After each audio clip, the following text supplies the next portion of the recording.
ओम शांति। आज 5 मई 2024 के अव्यक्त महावाक्य हैं मधुबन से। रिवाइज कोर्स है 15 नवंबर 1999 का। आज के मुरली का शीर्षक है बाप समान बनने का सहज पुरुषार्थ, आज्ञाकारी बनो। आज बाप दादा अपने होली हंस मंडली को देख रहे हैं। हर एक बच्चा होली हंस है। सदा मन में ज्ञान रत्नों का मनन करते रहते हैं। होली हंस का काम ही है व्यर्थ के कंकड़ छोड़ना और ज्ञान रत्नों का मनन करना। एक एक रतन कितना अमूल्य है। हर एक बच्चा ज्ञान रत्नों की खान बन गए हैं। ज्ञान रत्नों के खजाने से सदा भरपूर रहते हैं।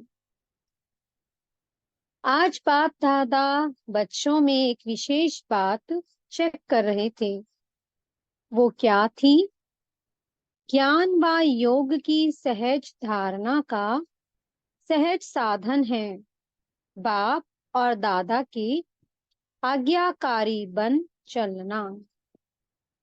बाप के रूप में भी आज्ञाकारी, शिक्षक के रूप में भी और सतगुरु के रूप में भी। तीनों ही रूपों में आज्ञाकारी बनना अर्थात सहज पुरुषार्थी बनना, क्योंकि तीनों ही रूपों से बच्चों को आज्ञा मिली है। अमृत वेले से लेकर रात तक हर समय हर कर्तव्य की आज्ञा मिली हुई है। आज्ञा के प्रमाण चलते रहें तो किसी भी प्रकार की मेहनत व मुश्किल अनुभव नहीं होगी। हर समय के मनसा संकल्प, वाणी और कर्म, तीनों ही प्रकार की आज्ञा स्पष्ट मिली हुई है। सोचने की भी आवश्यकता नहीं कि ये करें या ना करें, ये राइट है या रॉन्ग है। सोचने की भी मेहनत नहीं है। परमात्मा आज्ञा है ही सदा श्रेष्ठ। तो सभी कुमार जो भी आए हो, बहुत अच्छा संगठन है। तो हर एक ने बाप का बनते ही बाप से वायदे किए हैं।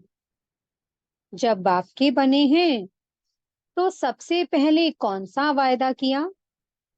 बाबा, तन मन धन जो भी है, कुमारों के पास धन तो ज्यादा होता नहीं, फिर भी जो है सब आपका है। ये वायदा किया है। तन भी, मन भी, धन भी और संबंध भी सब आपसे, ये भी पक्का वायदा किया है। जब तन मन धन संबंध सब आपका है तो मेरा क्या रहा? फिर कुछ मेरापन है? होता ही क्या है? तन मन धन जन सब बाप के हवाले कर दिया। प्रवृत्ति वालों ने किया है, मधुबन वालों ने किया है। पक्का है ना? जब मन भी बाप का हुआ, मेरा मन तो नहीं है ना, या मन मेरा है? मेरा समझकर यूज करना है। जब मन बाप को दे दिया तो ये भी आपके पास अमानत है। फिर युद्ध किस में करते हो? मेरा मन परेशान है, मेरे मन में व्यर्थ संकल्प आते हैं, मेरा मन विचलित होता है।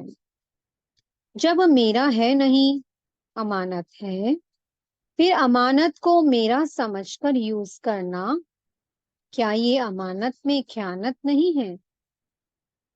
माया के दरवाजे हैं मैं और मेरा, तो तन भी आपका नहीं, और फिर दे अभिमान का मैं कहाँ से आया। मन भी आपका नहीं तो मेरा मेरा कहाँ से आया। तेरा है या मेरा है, बाप का है, या सिर्फ कहना है करना नहीं है। कहना बाप का और मानना मेरा। सिर्फ पहला वायदा याद करो कि ना बॉडी कॉन्शियस की मैं है, ना मेरा। तो जो बाप की आज्ञा है, तन को भी अमानत समझो, मन को भी अमानत समझो। फिर मेहनत की जरूरत है क्या। कोई भी कमजोरी आती है तो इन दो शब्दों से आती है, मैं और मेरा। तो ना आपका तन है, ना बॉडी कॉन्शियस का मैं। मन में जो भी संकल्प चलते हैं, अगर आज्ञाकारी हो तो बाप की आज्ञा क्या है। पॉजिटिव सोचो, शुभ भावना के संकल्प करो। फालतू संकल्प करो, ये बाप की आज्ञा है क्या। नहीं। तो जब आपका मन नहीं है फिर भी व्यर्थ संकल्प करते हो तो बाप की आज्ञा को प्रैक्टिकल में नहीं लाया ना। सिर्फ एक शब्द याद करो कि मैं परमात्म आज्ञाकारी बच्चा हूँ। बाप की ये आज्ञा है या नहीं है, वो सोचो। जो आज्ञाकारी बच्चा होता है वो सदा बाप को स्वतः ही याद होता है, स्वतः ही प्यारा होता है, स्वतः ही बाप के समीप होता है। तो चेक करो, मैं बाप के समीप, बाप का आज्ञाकारी हूँ। एक शब्द तो अमृत वेले याद कर सकते हो। मैं कौन, आज्ञाकारी हूँ, या कभी आज्ञाकारी और कभी आज्ञा से किनारा करने वाले। बाप दादा सदा कहते हैं कि किसी भी रूप में अगर एक बाबा का संबंध ही याद रहे, दिल से निकले बाबा, तो समीपता का अनुभव करेंगे। मंत्र मुआफिक नहीं कहो, बाबा बाबा। वो राम राम कहते हैं, आप बाबा बाबा कहते, लेकिन दिल से निकले बाबा। हर कर्म करने के पहले चेक करो कि मन के लिए, तन के लिए या धन के लिए बाबा की आज्ञा क्या है। कुमारों के पास चाहे कितना भी थोड़ा सा धन है, लेकिन जैसे बाप ने आज्ञा दी है कि धन का पोता में किस प्रकार से रखो, वैसे रखा है, या जैसे आता वैसे चलाते। हर एक कुमार को धन का भी पोता मेल रखना चाहिए। धन को कहाँ और कैसे यूज करना है, मन को भी कहाँ और कैसे यूज करना है, तन को भी कहाँ लगाना है, ये सब पोता मेल होना चाहिए। आप दादियां जब धारणा की क्लास कराती हैं तो समझाती हैं ना कि धन को कैसे यूज करो, क्या पोता मेल रखो। कुमारों को पता है पोता मेल कैसे रखना है, कहाँ लगाना है, ये मालूम है। थोड़े हाथ उठा रहे हैं, नए नए भी हैं, इन्हों को मालूम नहीं है। इन्हों को ये जरूर बताना कि क्या क्या करना है। निश्चिंत हो जाएंगे, बोझ नहीं लगेगा, क्योंकि आप सबका लक्ष्य है कुमार माना लाइट, डबल लाइट। कुमारों का लक्ष्य है ना कि हमको नंबर 1 आना है, तो लक्ष्य के साथ लक्षण भी चाहिए। लक्ष्य बहुत ऊंचा हो और लक्षण नहीं हो तो लक्ष्य तक पहुंचना मुश्किल है। इसलिए जो बाप की आज्ञा है उसको सदा बुद्धि में रख, फिर कार्य में आओ। बाप दादा ने पहले भी समझाया है कि ब्राह्मण जीवन के मुख्य खजाने हैं: संकल्प, समय और श्वास। आपके श्वास भी बहुत अमूल्य हैं। एक श्वास भी कोमल नहीं हो, व्यर्थ नहीं हो। भक्ति में कहते हैं, श्वासों श्वास अपने इष्ट को याद करो, श्वास भी व्यर्थ नहीं जाए। ज्ञान का खजाना, शक्तियों का खजाना, ये तो है ही, लेकिन मुख्य ये तीनों खजाने, संकल्प, समय और श्वास, आज्ञा प्रमाण सफल होते हैं, व्यर्थ तो नहीं जाते। क्योंकि व्यर्थ जाने से जमा नहीं होता, और जमा का खाता इस संगम पर ही जमा करना है। चाहे सतयुग, त्रेता में श्रेष्ठ पद प्राप्त करना है, चाहे द्वापर, कलयुग में पूज्य पद पाना है, लेकिन दोनों का जमा इस संगम पर करना है। इस हिसाब से सोचो कि संगम समय के जीवन के छोटे से जन्म के संकल्प, समय, श्वास कितने अमूल्य हैं। इसमें अलबेले नहीं बनना। जैसा आया वैसे दिन बीत गया, दिन बीता नहीं, लेकिन एक दिन में बहुत बहुत गवाया। जब भी कोई फालतू संकल्प, फालतू समय जाता है, तो ऐसे नहीं समझो, चलो 5 मिनट गया, बचाओ, समय अनुसार देखो। प्रकृति अपने कार्य में कितनी तीव्र है, कुछ न कुछ खेल दिखाती रहती है, कहाँ ना कहाँ खेल दिखाती रहती है। लेकिन प्रकृति पति ब्राह्मण बच्चों का खेल एक ही है, उड़ती कला का।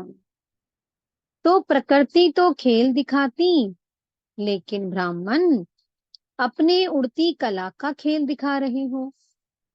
कोई बच्चे ने बाप दादा को उड़ीसा के समुद्री तूफान की रिजल्ट लिख कर दी, ये हुआ, ये हुआ।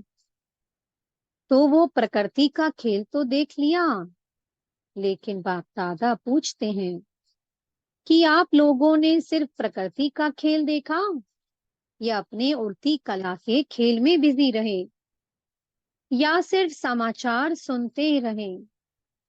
समाचार तो सब सुनना भी पड़ता है, परंतु जितना समाचार सुनने में इंटरेस्ट रहता है, उतना अपनी उड़ती कला की बाजी में रहने का इंटरेस्ट रहा। कई बच्चे गुप्त योगी भी हैं। ऐसे गुप्त योगी बच्चों को बाप दादा की मदद भी बहुत मिली है, और ऐसे बच्चे स्वयं भी अचल साक्षी रहे, और वायुमंडल में भी समय पर सहयोग दिया। जैसे स्थूल सहयोग देने वाले, चाहे गवर्नमेंट, चाहे आस पास के लोग, सहयोग देने के लिए तैयार हो जाते हैं, ऐसे ब्राह्मण आत्माओं ने भी अपना सहयोग, शक्ति, शांति देने का, सुख देने का, जो ईश्वरीय श्रेष्ठ कार्य है वो किया। जैसे वो गवर्नमेंट ने ये किया, फलाने देश ने ये किया, फौरन ही अनाउंसमेंट करने लग जाते हैं। तो बाप दादा पूछते हैं, आप ब्राह्मणों ने भी अपना ये कार्य किया, आपको भी अलर्ट होना चाहिए। स्थूल सहयोग देना ये भी आवश्यक होता है, इसमें बाप दादा मना नहीं करते हैं, लेकिन जो ब्राह्मण आत्माओं का विशेष कार्य है, जो और कोई सहयोग नहीं दे सकता, ऐसा सहयोग अलर्ट होके आपने दिया। देना है ना? या सिर्फ उन्हों के वस्त्र चाहिए, अनाज चाहिए? लेकिन पहले तो मन में शांति चाहिए, सामना करने की शक्ति चाहिए। तो स्थूल के साथ सूक्ष्म सहयोग ब्राह्मण ही दे सकते हैं, और कोई नहीं दे सकता है। तो ये तो कुछ भी नहीं है, ये तो रिहर्सल है। रियल तो आने वाला है। उसकी रिहर्सल आपको भी बाप या समय करा रहा है। तो जो शक्तियां, जो खजाने आपके पास हैं, उसको समय पर यूज करना आता है। कुमार क्या करेंगे? शक्तियां जमा हैं, शांति जमा है, यूज करना आता है। हाथ तो बहुत अच्छा उठाते हैं, अभी प्रैक्टिकल में दिखाना। साक्षी होकर देखना भी है, सुनना भी है, और सहयोग देना भी है। आखिर रियल जब पाठ बजेगा, उसमें साक्षी और निर्भय होकर देखेंगी और पाठ भी बजावें। कौन सा पाठ? दाता के बच्चे दाता बन, जो आत्माओं को चाहिए वह देते रहें। तो मास्टर दाता है ना, स्टॉक जमा करो। जितना स्टॉक अपने पास होगा, उतना ही दाता बन सकेंगे। अंत तक अपने लिए ही जमा करते रहेंगे तो दाता नहीं बन सकेंगे।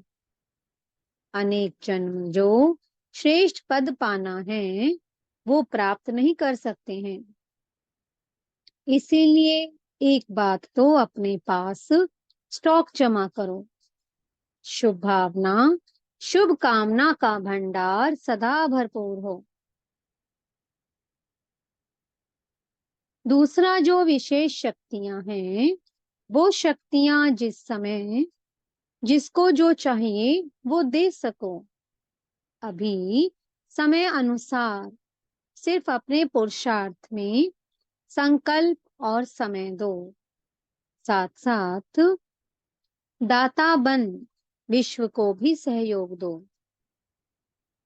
अपना पुरुषार्थ तो सुनाया, अमृत वेले ही ये सोचो कि मैं आज्ञाकारी बच्चा हूं।